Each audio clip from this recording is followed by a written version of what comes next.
Hi, my name is Natalie Gregg, and I'm managing partner at the Law Office of Natalie Gregg. And we are here on my podcast with my good friend, colleague, and we're announcing new partner at the firm, Sarah Rose. And our subject matter today is juries. Why would you pick a jury? What do they look like? Is it your constitutional right? How long do they take? How expensive are they? And why would you even do one? So, Sarah, we've done quite a few jury trials in the last year. Would you say?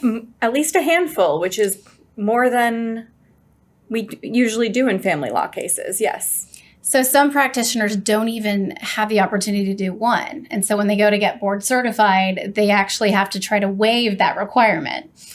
So we did 3 in the last quarter of last year. Do you remember that? Yes, so fun. So much work. It's a lot of work, and it's also, I think, very necessary, don't you think? It's necessary to protect the rights of many of our clients, yes. And so I mentioned that it's a constitutional right, and that I've actually had to bring that up to a judge before, because every time we walked in the courtroom, he would look at my client, and I would start talking, and I had formal motions, and I would say something, and he would deny. And so at some point, my client just said, I don't think he likes us. And I said, well, she said, what can we do? And I said, well, I guess we could ask for a jury. But we were 21 days out from our bench trial. And so I looked at the judge and I said, Judge, I would like to exercise our constitutional right to have a jury.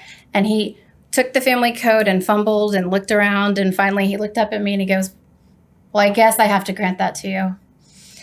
So what would you say are the top reasons that someone might want to have a jury trial? So like you mentioned, sometimes you feel like you are being treated unfairly as the client, or you feel like your team is being treated unfairly in the eyes of the single judge decision maker. So you want your peers to be making those decisions for you. A jury is 12 of them. So you would find 12 of your peers to make those decisions.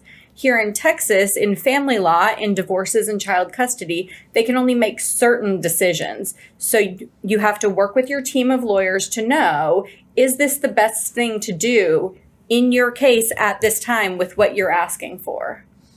And in evaluating whether this is the best thing to do, this is not something we ever treat lightly. We cannot treat it lightly. Jury trials are such a big deal. The cost, the time, the emotional energy that goes into it, and the community support that has to come in. You have to bring in a pool of 40, 50, 60, 70 people to go through to pick your 12 jurors. You are spending the court's time, the attorney's time, and the client's money and time and emotional energy. We cannot make that decision lightly. And so what are some of the factors that if a client comes to you and says, I really want a jury trial, has that happened to you ever? Especially in light of the Johnny Depp situation, when that was all very popular and ongoing for those 6 or 7 weeks. Yes, people were enamored with juries and wanted to know how they could get in front of one and thinking that they could have everyone on their side to manipulate a jury better than they could manipulate a judge. And based on your practice experience, do you think that you can manipulate a jury? I don't think you can manipulate a jury. I don't think that should even be your goal necessarily, to manipulate the jury. I think you're selecting a jury that you hope will see your client's perspective inside for the best interest of the children or for the property division or whatever you're needing at that time. You're wanting to find like people like your client who will understand their perspective and what they're going through, where they're coming from, and hope to play into their emotions but I wouldn't say manipulate somebody. You definitely are putting on facts, information. Having a jury doesn't change what evidence is allowed to come in at a trial. So evidence is either admissible or not admissible, and you can't try to use that to manipulate the jury just because they don't know the law.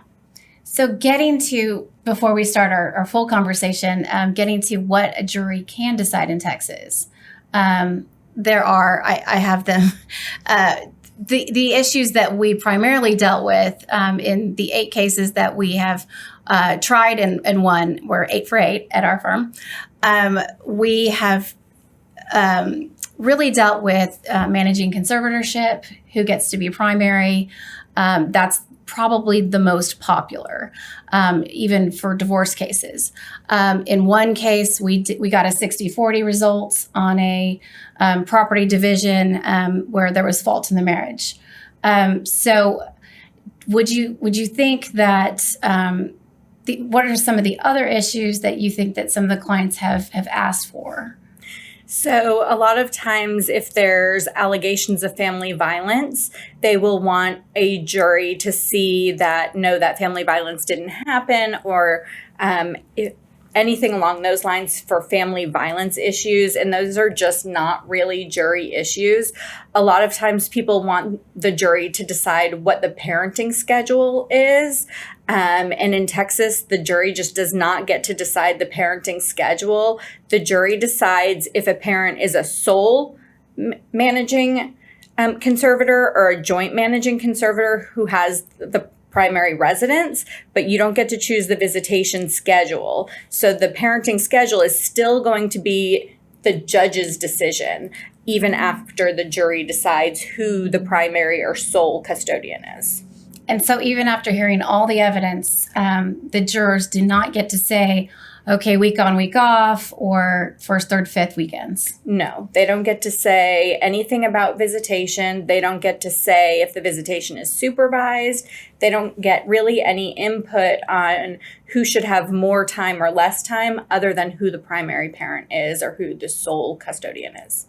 So earlier we talked about the jury selection process. And I think that's been made into quite the interesting topic in both, reality TV and televised jury trials, as well as in shows like Bull. They show these very intricate systems of how we can analyze the potential jurors' brains, and that they have these thought bubbles. Is that real? So, no, it's not real in that we're sitting there analyzing jurors as the case is ongoing as our primary focus. While we're choosing the jury, can you get a jury consultant? Do you want people to be there who are looking at the body language, who are looking at the information that's provided to us, whether it's good, bad, or indifferent, and taking notes on that and helping decide ahead of time and while we're there who would make a good juror, and maybe helping us decide, depending on the jury that is selected, which evidence to put on and how to present certain evidence. But no, there is not any elaborate scheme. You may have your legal team there with you who is saying, oh, juror 7 is really shaking her head looking and, liking that, but we don't have screens turning red and green like in Bull. No. And so in law school, we were taught the word voir dire, but in Texas, we call it voir dire. And that's what we call jury selection. And so we start our case preparation with a theme. As we do for bench trials, right? Absolutely. But the theme is much more important for a jury because we have to keep their attention, because these are 12 people who could care less maybe about being there. They're certainly not getting paid what they're getting paid if they're a professional at their rate.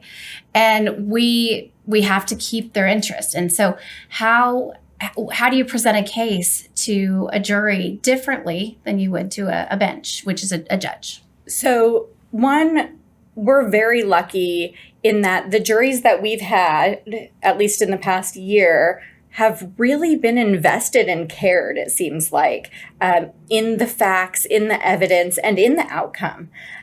So that's been really good to see that the community cares about these kids. They care about the outcome of the case, and they're listening to the facts, even if it's maybe minutia. I would say the most important thing is to make sure you keep coming back to the theme. with the jury. Now, I have heard many judges speak to this, where when they are doing these bench trials and the judge is the sole decision maker, they like the story in the show too. So maybe we as attorneys need to work on that a little bit more, because we're so used to the judges just knowing and just getting out the facts in front of them and letting them do their thing. Some of them like a little show too, but definitely for the jury, they are a lot more fickle in that they might just not like a word that you used and then hold it against you, or a look that you gave. I know if I don't have my glasses on, I look like I'm giving people the mean eye. And they may just not like that. And that's something that usually a judge lets go. So I had something like that happen to me. I was presenting to the jury, and I was walking in front of the jury box. And opposing counsel, he didn't have an exhibit, and he made an objection. He said, "I don't have a copy of that exhibit." And I said, "Oh, I have an extra one." And I walked over and I gave the opposing counsel an extra copy. And then I smiled at him, and then I smiled at them. And then I got feedback later after we did the jury polling. They said that I was a very nice litigator, which I think is very important to note, because a lot of times in what we do, we are adversarial, right? Yes. And I think we're so used to our audience being the judge that they watch us, go up to bat. And most of the times with our amazing opposing counsel lately in the community, we practice in North Texas, Collin County, Dallas. We have really professional family bars. But every so often we get someone who's ticky-tacky or might say something under their breath. And so a judge doesn't tend to admonish, but in front of jurors, what have you noticed they've done in your experience? So before the polling, so just when we're seeing the jurors there on the stand, sitting in their seats while these are going on, I think in the same trial, I was helping opposing counsel put their exhibits up on the screen. They couldn't manage how the screen was working. And you could see that the jury was really giving our behavior, me and you, to our client. It was kind of transferred to him. So they're seeing us working with the other side. They're seeing us being professional and courteous. And that's rubbing off as a reflection to our client, which I think is huge when you're trying a custody case, especially when you're representing dad, to show him as this someone who's going to work with you, someone who is not saying, no, my attorneys, my female attorneys, you're not allowed to be nice to the other side. I'm in control here. No. He's wanting to work with the other side. We are trying to be very fair. I think from what I saw from the jury and what I heard from the jury later, it sounded like we were being very fair, and they liked that. We weren't trying to hide anything. We weren't trying to make him waste his time, which we'll get to. We are on time clocks, but the jury may or may not know that. So we were very helpful to them. And so a lot of times the jury doesn't really know, they don't know all the rules unless they're an attorney, on the rules of evidence, on what we can and cannot say, and really how we're supposed to act in terms of presentation of evidence. And so one of the tips that I got after polling a jury and it was a very kind, woman, she said, when you walk away and you come back from a conference, because they don't know what we're talking about, we're whispering to the judge because it's off the record, and like the court reporter's not writing it down. And the jury's just kind of staring at us like, what's happening? And if you walk away, no matter what, no matter the ruling, you walk away with a smile on your face. You don't look arrogant. You just walk with your hands on the side, and just presentation, once again, is an extension of your client. So optics are huge. Would you agree? Absolutely.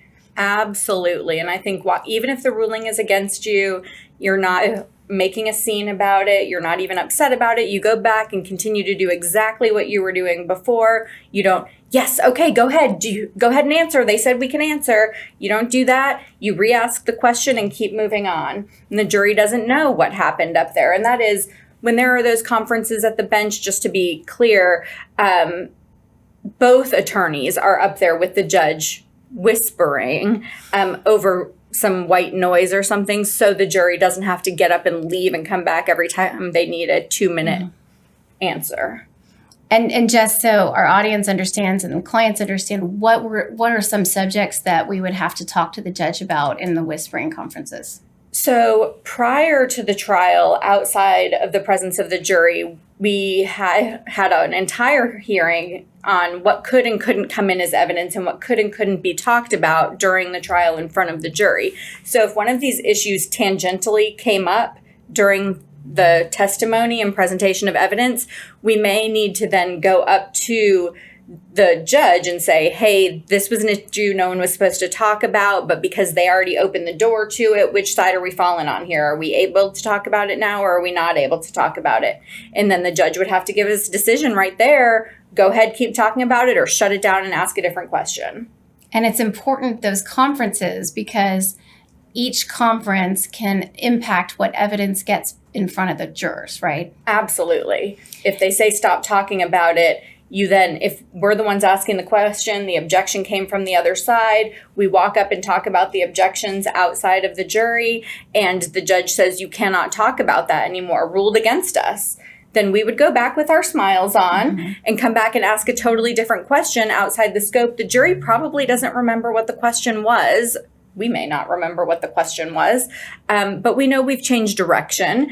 And sometimes that doesn't translate to the jury that we've had to now change direction because it's been a couple of minutes. And so it doesn't reflect badly on the side that maybe accidentally brought up this issue.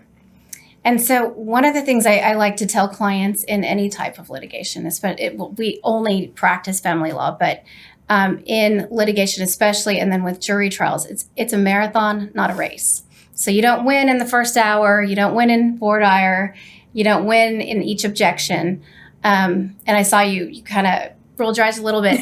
You can win in choosing the right jury, and we'll get to that. But getting through those, sometimes it's a 2-day. My longest has been an entire week.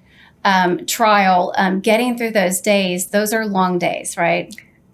10 hours in the courtroom, usually, and then going home at night to regroup, or back to wherever you're going at night, and regrouping with your team when you're going back about who are we calling tomorrow, what witnesses, what order do we need to go in, or are we defending, what issues are we bringing up, what are we doing the next day, what do we need to clean up from today, what do we need to still pull from today. All of those things get done at night, so they tend to be 14, 15-hour days. And so we were talking about budget and expense. And so a lot of clients will ask me, can you predict what's going to happen? And then if you can predict what's going to happen, how much is it going to cost? And so that's why I have this little quarter here. I usually have my magic 8 ball, but I say, that's what a judge is going to do. And if you have a jury of 12 people, they are going to sit down and take all their personal biases and their life story and hopefully consider all the evidence and all the instructions we've given them and make a human response that's not a lawyer or a judge or an elevated intellectual response to a very emotional thing that sometimes can be boiled down to a certain amount of points. Absolutely. Especially when we're talking about sole custody or primary custody. A judge just has to pick somebody to be primary if they're both pretty good parents. They can't say no primary if you're asking for somebody to be primary at trial. Same with a jury. A jury has to pick somebody. I've had a judge say, give a 50-50 ruling for a week-on, week-off visitation and say, I guess the code forces me to pick somebody to be primary. I'm going to pick mom. Well, luckily our client was mom, but it just was literally random. I think it was random as she did that. So with a jury, from what I've seen, they talk about it. They put time into it. They take it very seriously that we've put so much time and effort into having this trial and presenting all of this evidence. We've had very good juries that have really taken it seriously and considered and weighed. They're really weighing the veracity of the client's of both parties based on other people's testimony and based on their own testimony. They're really weighing who's telling the truth and who's going to be better for the kids. And so at the end of the day, I think we're truly storytellers, right? And when we bring our clients in, we're not going to say if our client's not suited to be a witness, just is a shy introvert or just doesn't come across a certain way, because we have lovely people that just don't present well. We will probably advise them not to do that, right? Unless they're just, this is my constitutional right, I have to do this, and then we give them advice. But during our storytelling, would you say that we present different types of evidence, like more photographs, more video?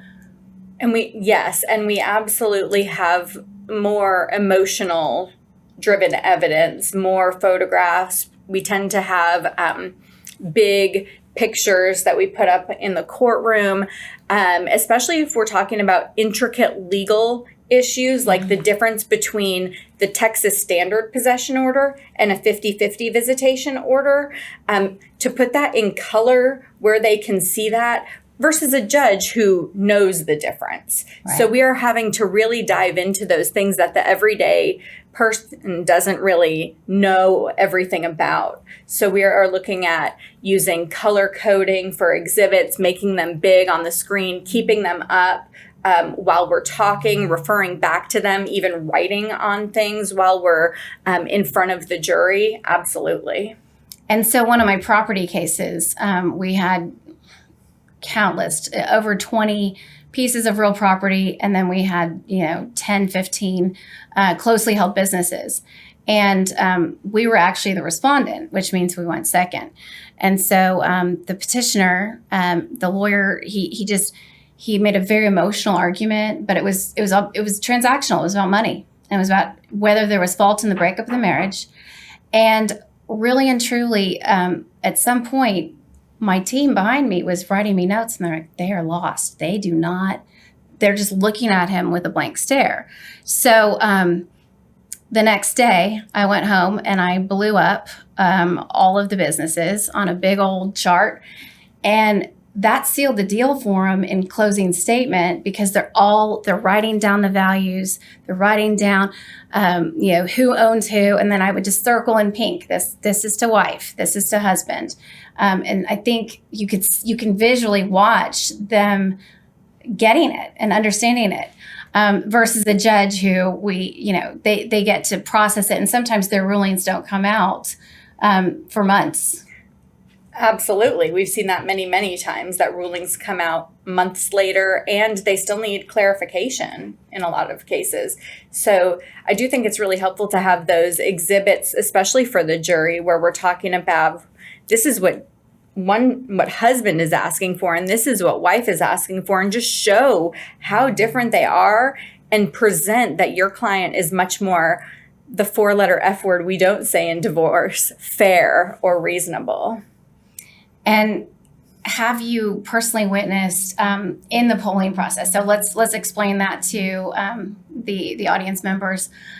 So polling is when we get to go after we receive the verdict, and then they're invited to come and by the judge to come and we get to talk to them as attorneys off the record, and they get to say what they were thinking for the last 2 days, week long, during that process. And have you ever attended a polling session? Yes. So informative. They only stay if they want to. They're not required to stay. They're not required to answer any questions if they do stay. I have found our jurors locally in North Texas to be very open with wanting to explain why they came up with what they came up with. And it's just so thoughtful. The amount of effort that our jurors have put into these rulings that they've made or their verdicts. I'm very impressed by our jurors. Have there been any funny comments that you've received from a juror? Quite a few. In the most recent one that we did, they asked us if we were sisters. So that was always fun. And we did have opposing counsel was back there too. So we had all the attorneys were all back there. But yes, they give us good insight and input into what to do in the future, what not to do. They talk about the demeanor of the attorneys when they're asking questions, like this may have come on too strong, or this wasn't strong enough, or I got confused here. This might have been more helpful for me to understand. Really just super valuable information to bring on to each successive jury trial. I always love to ask them what we could have done differently to help them understand the truth. And then my favorite, though, is when they start just commenting on what we wore.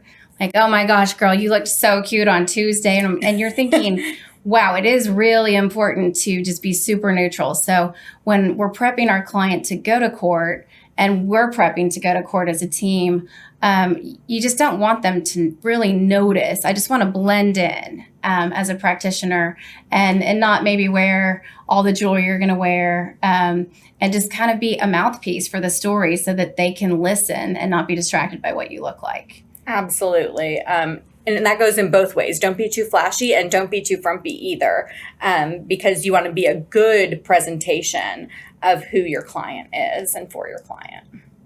And speaking to that, we talked about expense, time, and what else do you think, if a client's really on the fence about should I go that extra mile? Should I spend the money to hire this team to do a jury? Why do you think it's worth it?